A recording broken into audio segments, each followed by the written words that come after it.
For receivable, click the Receivable Payment or press F3. Before the receivable transaction, first we have to manage the customer information. Press F3, a customer dialog box appears. Enter customer name to search or press F4 to add the customer record or to see the customer information. Click the Add button or press A. Press F4 for autocode. Enter customer name, customer address, customer address 2, contact number,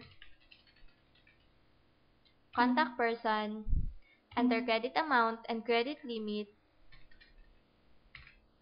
If you type 0, the credit amount is unlimited. Select terms in the list box. If how many days the account is payable after the date of transaction.